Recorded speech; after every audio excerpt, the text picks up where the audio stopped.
Hello, everybody. I'm Cristina Chumillas. I'm designer and front-end developer at Imbra, a Drupal shop, Drupal agency in Barcelona. Let me say that we are hiring if you are looking for a job, both in Barcelona or remote work. We accept both, so just search for us later. You can find me on Twitter as Chumillas or on Drupal.org as Cristina. Today I'm going to talk about responsive images, and I'm going to start with the basics. Why? Because I've been doing some presentations for some years, and I have to say that I hate being here. I just get really nervous, and I said, okay, next year I'm going to talk about something that I really know. I've been doing responsive images for some years, and I said, I'm going to talk about responsive images. Everything is controlled. Until I started the search for the presentation, and I said, oh no, I'm just doing it wrong. So I'm going to start with the basics, and I'm going to explain to you what I was doing wrong and what you can do to not do it that wrong. And later I'm going to talk about responsive images in Drupal, how are the different ways you have for doing them. Later I'm going to talk about art directions with some really cool contrib modules, and finally just a small thing about how you can work with responsive images in what you see is what you get in Drupal 8.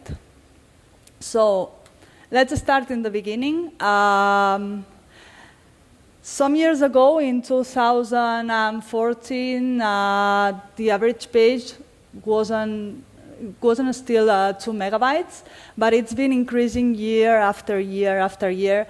And last year, in 2016, it was almost 2 megas and a half, and that's a lot. Imagine that you are in a mountain, or people that is, for example, in India, someone that doesn't have good 3G, for example, 2 megas and a half, it's more than a minute. And they can be waiting for your website a lot. So it's really bad, and we have to take that into account.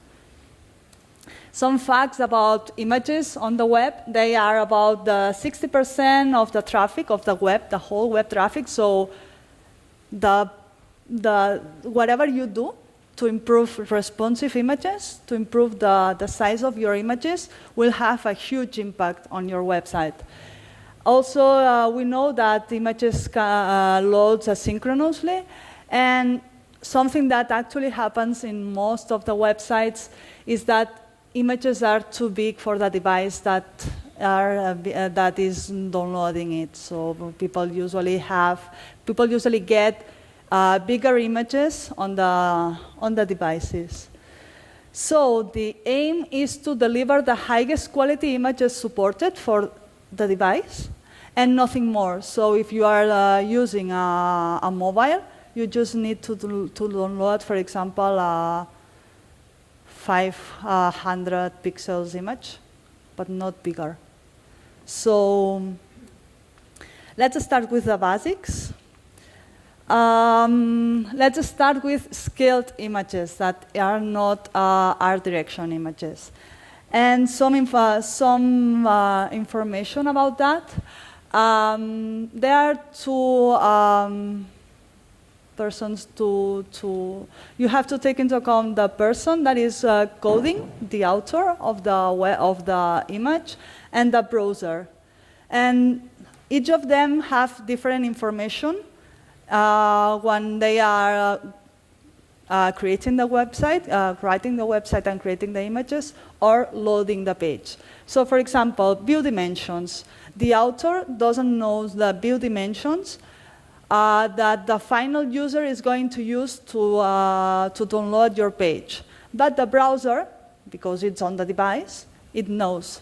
The author knows the image size relative to the viewport, because the author knows the design and knows that, for example, on desktop, the image is going to be 33% or 50% of the viewport. So the author knows it. But the browser didn't know it before this new specification. But now, with the sizes attribute, the author knows it. Then also the screen density, the author doesn't know the final user density, but the browser knows. So you see the one that has most of the information is the browser. And finally, the source file's dimension, the pixels for each image, the author knows it because he's doing it, he's creating them. But the browser didn't know it because he don't know the image width until he gets the image. So he doesn't know the width of the file that is going to request until the new specification. And now what we've done is to give all the information that the author knew to the browser, so the browser is the one that is going to decide the images that is going to be loaded. So it's really important to give this information properly to the browser. If you want more information, you have here this source. I think it's the best post that I've read about that. So take a look to it if you have time and you want to know something else about it. So here's the anatomy of a scaled image. We have the old image IMG tag. Then you have the new SRCZ property and the sizes one, the old SRC for Internet Explorer and these people, and the alternative image. So the RCZ is just about saying to the browser the width of the image. So for example, we have the large one. It's 440 pixels width. It has this width, so we just use the W to say to the browser, hey, you have these three choices, these three options. Take the one that suits better for this information. So then you have sizes, and you say, from 36 AMs, I want that the image occupy the 30%, the 33.3 viewport width, so 33% of the width of the device. So taking that into account, the browser will decide which of the three images is going to load before loading any one of them. So the browser is going to choose the best one and will forget about the other ones.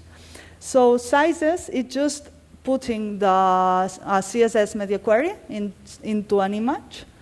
And it's not mobile first, it's mobile last, but anyway. You have, for example, from the mean width from 36 AMs, it's going to be the 33% width, but on smaller devices, it's going to be 100%. So here's the full anatomy. And that's a scaled image. So you see, it's not picture, it's IMG. That's what I was doing wrong. Because when you have a scaled image, you have the same image, exactly the same proportions. But what if you want a hero image? You see, the one is horizontal, the other is vertical, so here we have art direction. And here where pictures comes and solve this problem. Because picture declares that source. Here you have two sources, one for the horizontal image and the other for the vertical one. So that's the difference. Unless you are changing the proportions for the image, you have to use the IMG tag, not the picture one, because it's wrong. semantically. I mean, it's going to work anyway, but you should use picture only if you're changing proportions. And the best thing on that is that Drupal core already does it, and I didn't know. So what picture does is you have the two sources, and for each one you declare the src set, the sizes, you see, and for each one you declare the media. The media says to the browser which source needs to be used on each device. So it's the same, but adding some more information. It's almost in every browser but Internet Explorer. It's been some years, and every year I have to put this information with Internet Explorer. So here's the Internet Explorer slide. So it works on every browser, but Internet Explorer and Opera Mini. And for Internet Explorer, you have the picture field, the responsive image picture field, but you don't have to worry if you are working with Drupal, because it's already there.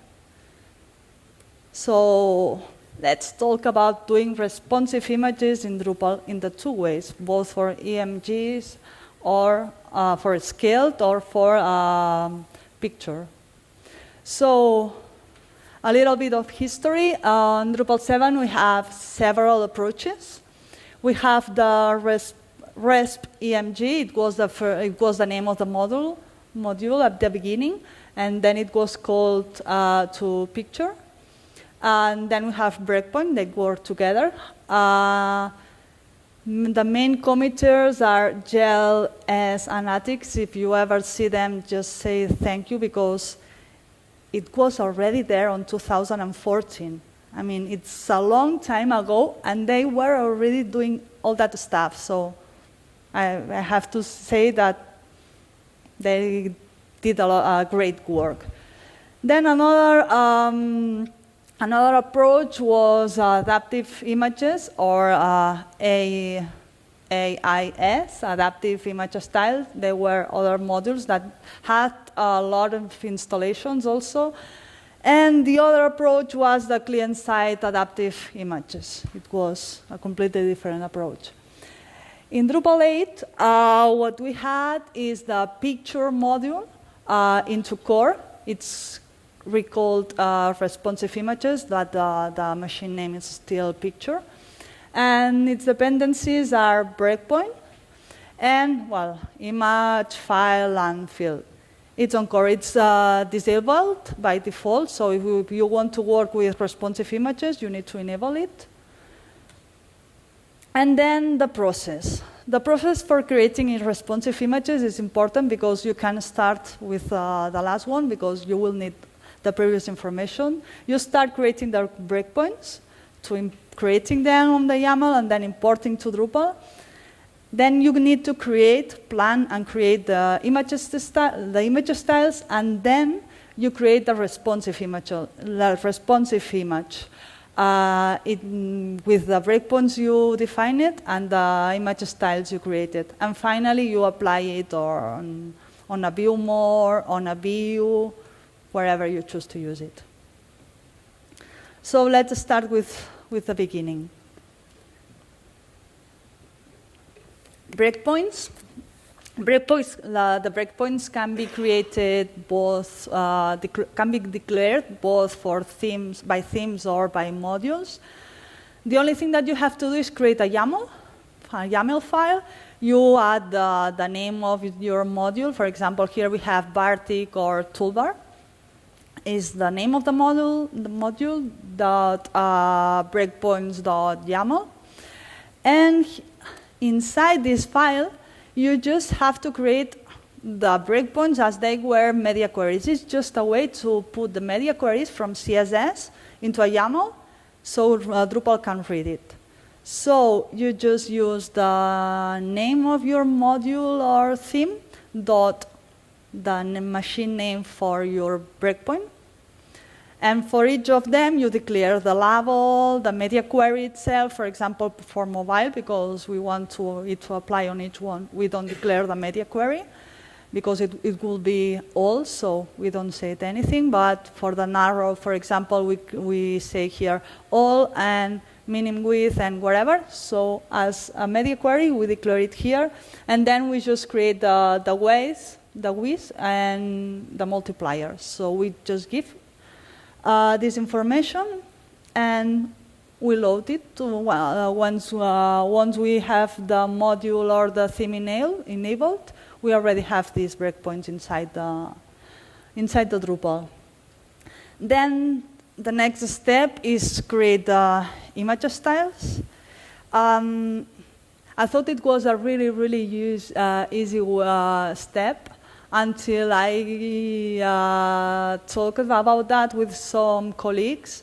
And every time they had to prepare the image styles, they said, but again, can you explain me again how I decide each image style? So I said, okay, let's put it in the easier way, and probably it will be useful for the presentation also. With the design, you usually have the breakpoints. So whatever it is a Sketch, HTML, Photoshop, whatever, you have the breakpoints. So in this one, for example, we have these 3 different ones. So we will have the mobile, then from 480 for the tablet or whatever you call it, and the other one. So, having these breakpoints, you decide for each one, you take the bigger one, the bigger image that you could have, you take the biggest size, and then you take from there the margins. The gutter, for example, here we will have 2 images, so we just split on 2. And here is the image for the tablet. And then you have to scale it for smaller situations, and here it comes the plan for the images styles. I know it sounds, you don't need to do it, but at the end it can save you a lot of time. Here is the presentation for Mark Drummond. He gave a 1-hour presentation about planning your image styles. If you're doing a huge page with a lot of image styles, it can save you a lot of time. It was actually in New Orleans. I was in New Orleans, and I said, responsive images. I know about responsive images. I'm not going to see to watch that presentation.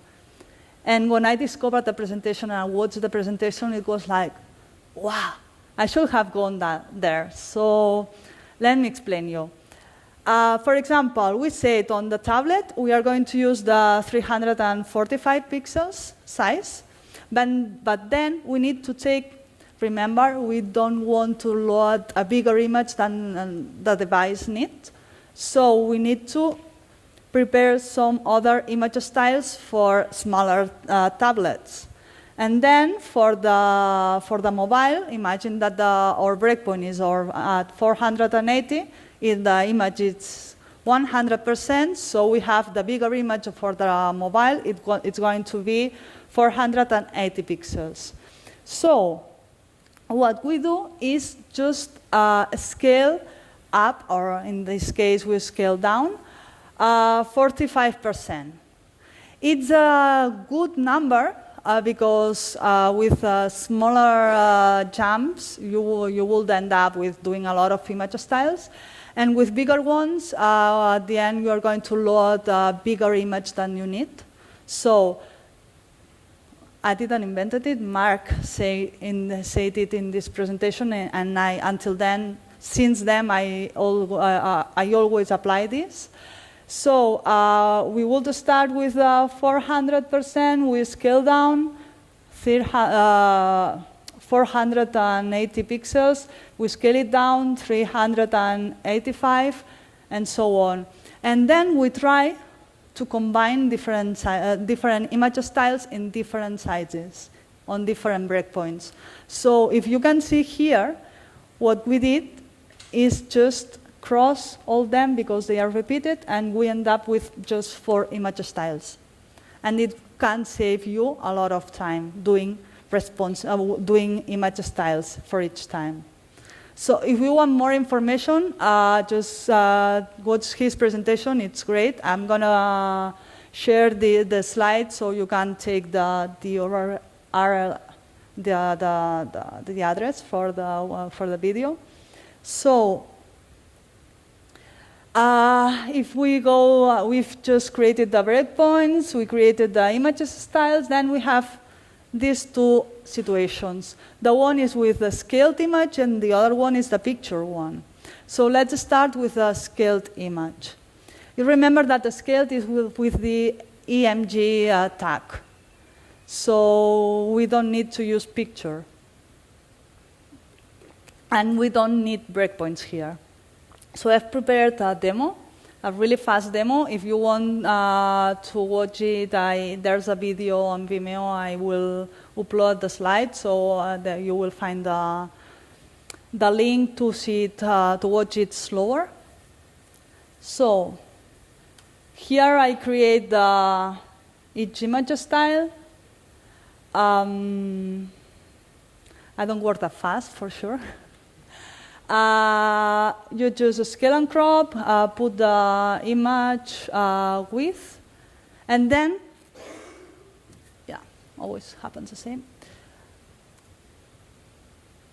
And then, what is really important here is that I haven't chosen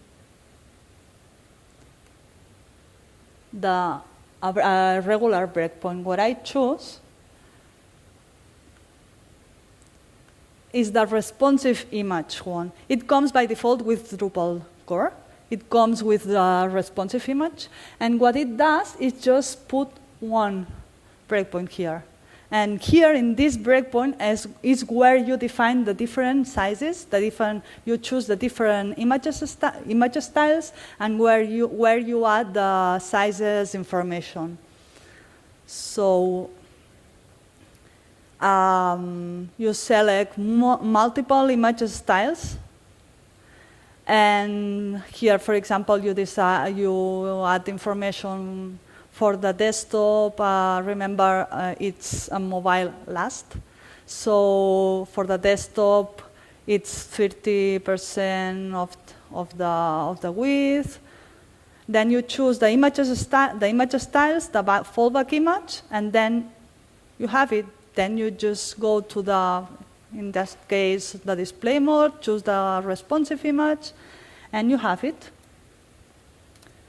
So here you can see the images changing.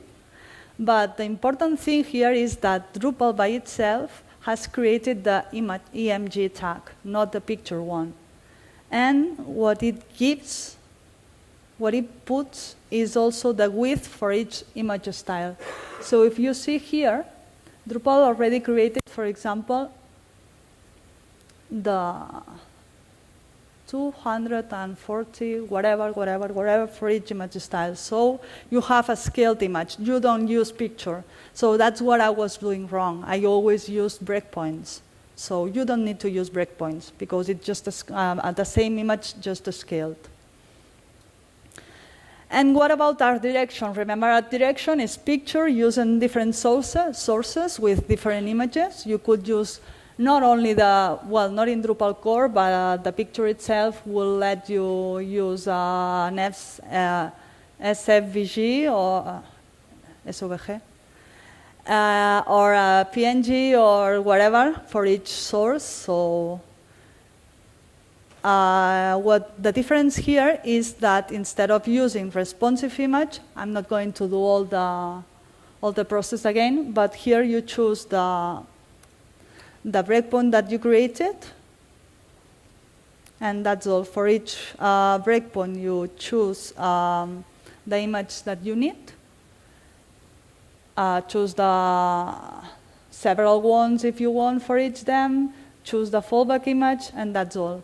That's the difference from having art direction or having a scaled image. So that's what Drupal core let you do. Then let's go to contrib modules.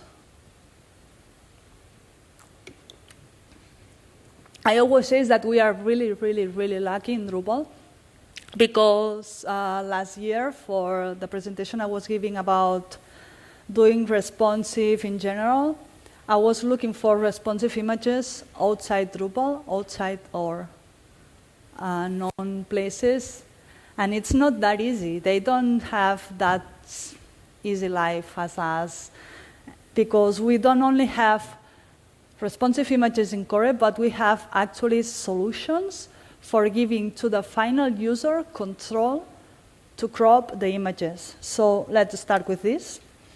Remember, our direction is having different images, different proportions. So imagine that you have a picture with the face. What if the face is on the left? By default, responsive images is going to crop on the center, so you will lose the face. So people from the Media Initiative has done a huge work, and one of the things that they have done is an API for cropping images. And that module is required for the two options that I'm going to explain to you. The first one is the image widget crop. That will be the solution that gives more control to the final user. So if you see the GIF, what it does is give to the final user the choice to pick the part of the image that they want, and also to zoom, to choose exactly which part of the image is going to be shown. It's really easy to do, but it requires for each crop, for each proportion, for the user to take care of it, to choose the crop. So I've prepared a demo. This one is really, really fast. I'm going to stop, but if you want to see the full process, here you have the URL for the video. So first we create crop types. So for example, this one is going to be for the hero image. Here we have several crop types, and then we go to the image styles. And for the image styles, for example, let's create a hero image with horizontal proportion. We choose manual crop. We choose the crop type that we want to apply, and then we scale the image. Because remember that we want several images for each breakpoint. For example, in this one, we choose 980. And if we create another one, we choose, for example, the XL, the bigger one. And we choose the manual crop. Again, we choose the same proportion. And we scale again to the image that we want. Then the next step is giving to the, well, you see we have several hero images. And then the next one is creating the image, the responsive image itself. Let's say hero image, we choose the breakpoint. And for each one, as any other responsive image, we choose the image styles we created with the manual crop. The fallback for Internet Explorer. And then we go to,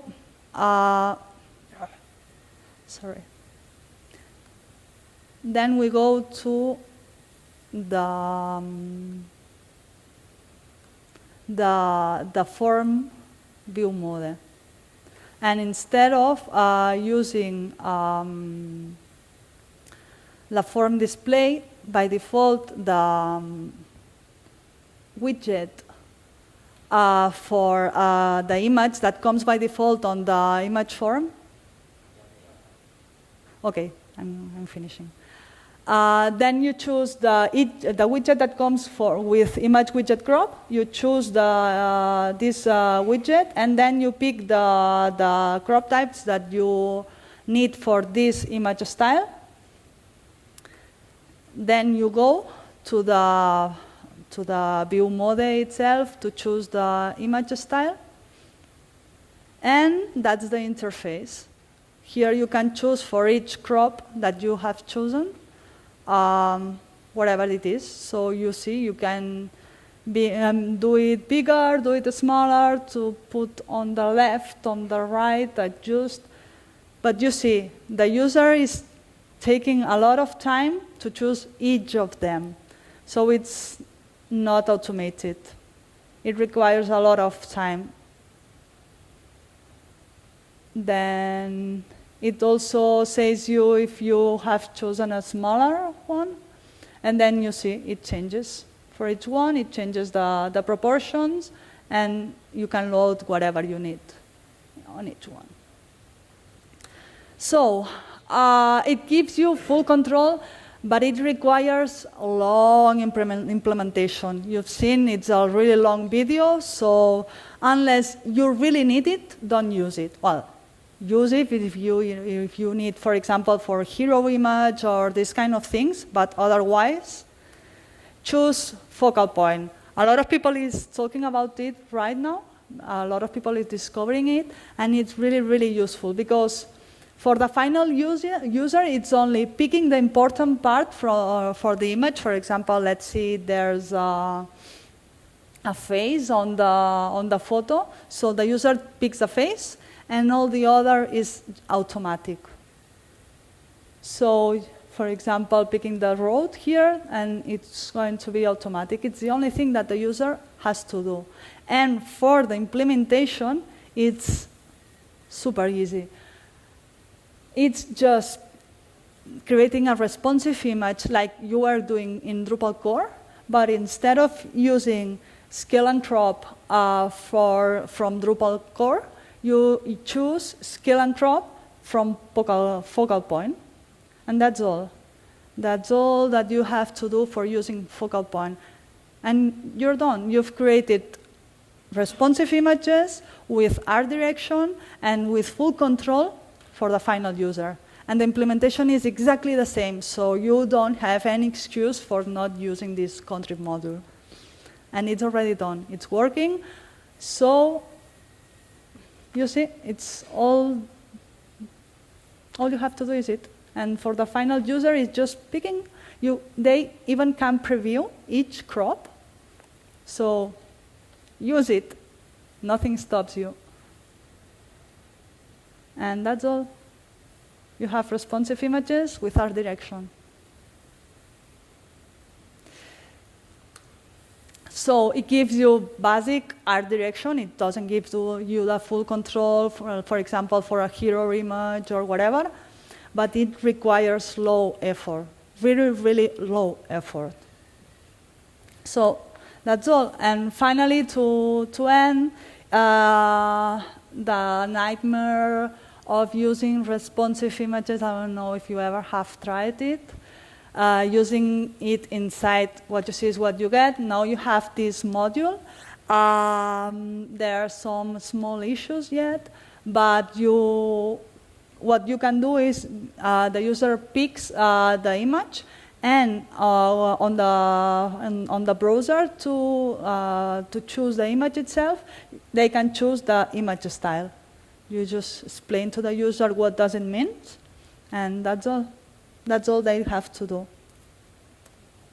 So in conclusions, plan your responsive images before implementing them, because you can save a lot of time planning them.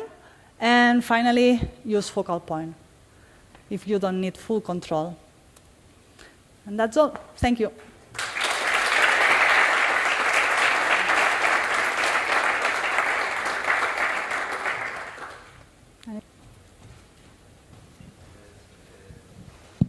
Hello? First of all, thank you for the speech. It was amazing as always. All the examples you have put in the presentation were for Drupal 8. What if you are working with Drupal 7? No problem. The modules have the version, everything was fine? Everything is in Drupal 7.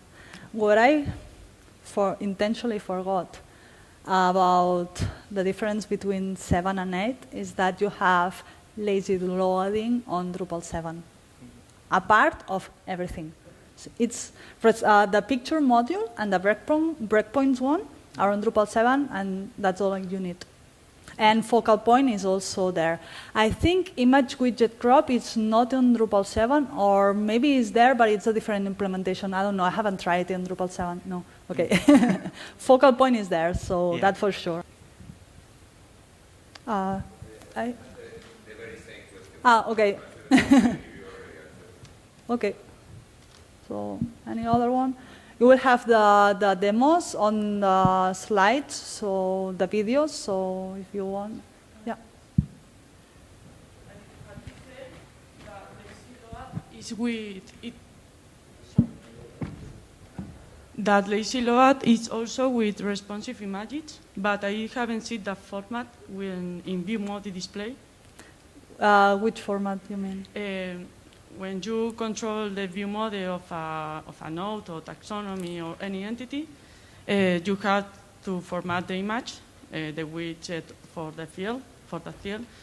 I have seen on Drupal 8 lazy, that is lazy load, but I haven't seen that for responsive image format, and you have say...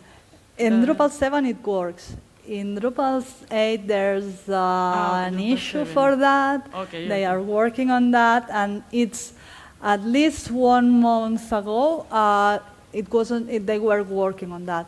Okay. It's not, that's why I didn't say it. Wait. It's okay, not already finished. I haven't listened Drupal 7, sorry. In Drupal 7 by default it's just a click when you choose the responsive image in the view mode or on the views or whatever you are choosing it. It's just a click there, lazy load, and it's worked. The first day I saw it, it was like lazy loading with just a click. I love Drupal, so yeah, it's working on Drupal 7, not in Drupal 8 right now. We have to wait. Yeah, or help them, but I don't have the skills for that. It's difficult. So, anything else? Thank you.